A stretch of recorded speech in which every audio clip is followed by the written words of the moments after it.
Lepas tu hadis yang ketiga, hadis Aisyah juga.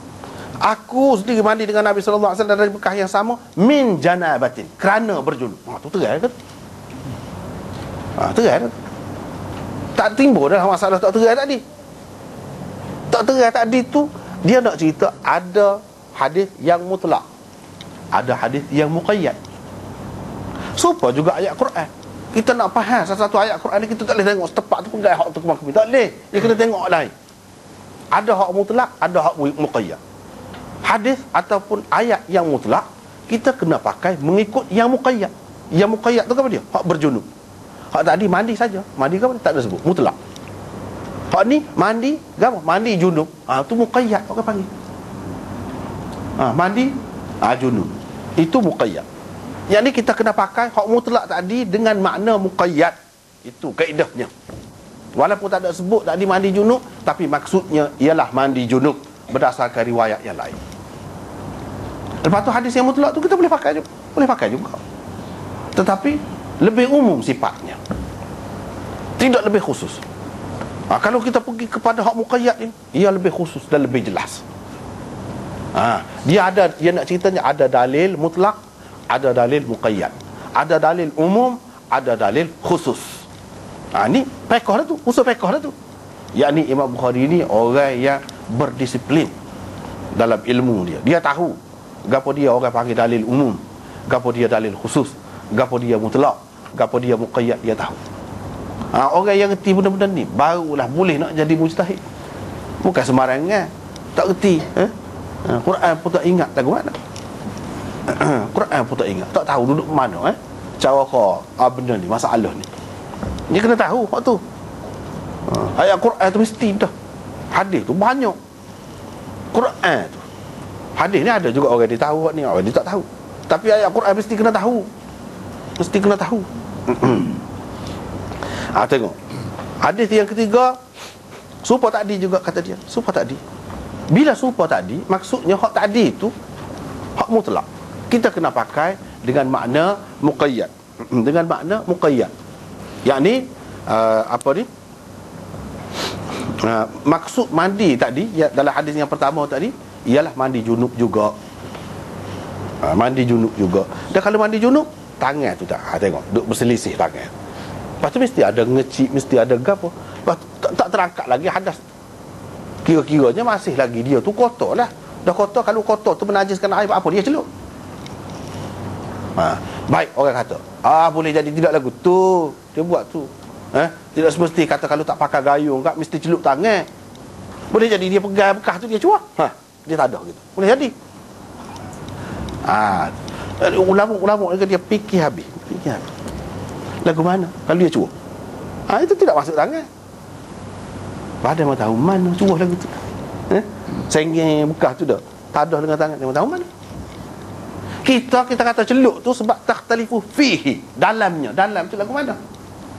Dalam tu tangan masuk dalam, baru panggil dalam. Kalau cuah lagu tu tak masuk dalam, apa? Fihi. Tu benda kena perhati. Ni fihi ada ke tu? Mengambil air di dalam bekas itu. Dia tak ada sebut gayung, tak ada sebut senggengkan bekas tu, tak ada. Walaupun ada kemungkinan, tapi oleh kerana lafaz dia tu ada fihi, ini menunjukkan daripada dalam bekas tu lah dia ambilnya. Ambil tu dengan tangan. Kalau tangan tu najis ke apa dia? Najis hukmi saat ni. Kalau najis, tentu Nabi tak buat lagu. Bapa cemar air. Lepas tu tak sah juga dia mandi. Kalau Nabi buat tu kira boleh lah tu. Tak ada dah orang lain hak lebihnya. Dan dia buat lagu tu boleh lah. Daripada situlah kita kata kalau hak ngecik tidak sengaja, dia sengaja pun tangan. Lagilah tak apa. Jadi hak masalah hak berat benar ni, hak masalah ni Syafi'i lah. Kalau mazhab Syafi'i lah. Kita rajin sebutkan hak Syafi'i ni nampak macam tak molek. Tidak maksud tu. Tetapi itu kenyataannya. Itu kenyataannya. Menyebabkan sebab tu kita kata dah. Hak banyak was-was dalam dunia ni mazhab Syafi'i, orang ikut mazhab Syafi'i. Sebab apa? Dia memang tak boleh. Kalau ngecik tak boleh. Payah lah lagu tu. Patut jadi was-was lagu mana orang. Kalau was-was tu tak tahulah ambil dengan gayung git ni kali dah.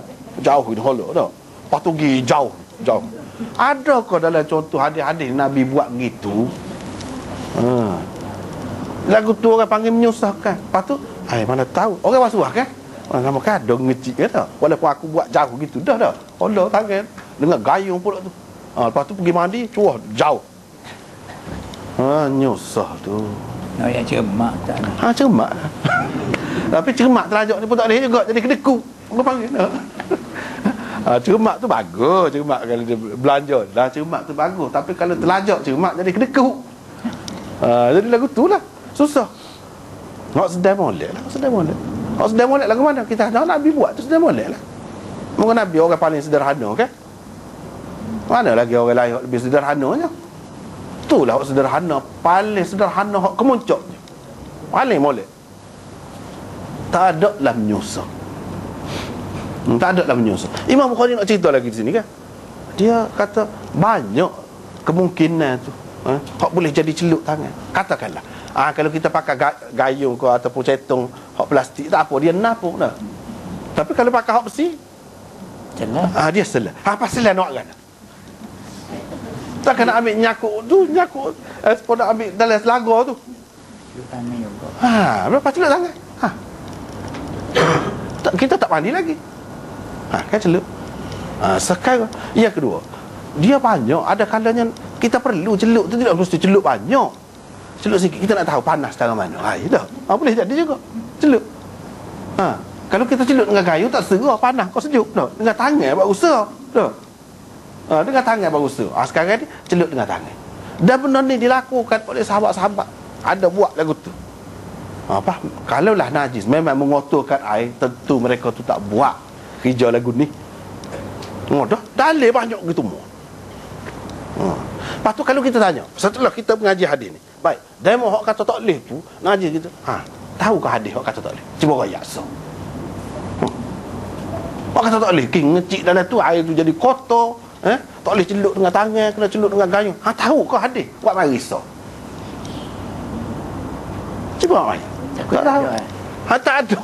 Kalau ada pun tak tahu juga kita orang ramai ni. Orang ramai ni tak tahu. Mana lebih yakin sekarang ni? Hak kita tahu dengan mengaji dengan hak kita tak tahu. Tentu lebih yakin hak kita mengaji. Hak kita tahu. Hak tu kita tak tahu. Tahu atas mazhab tadi. Atas mazhab. Ya tak apa. Kita pun kata boleh terima juga lagu tu. Tapi kan tanpa dalil.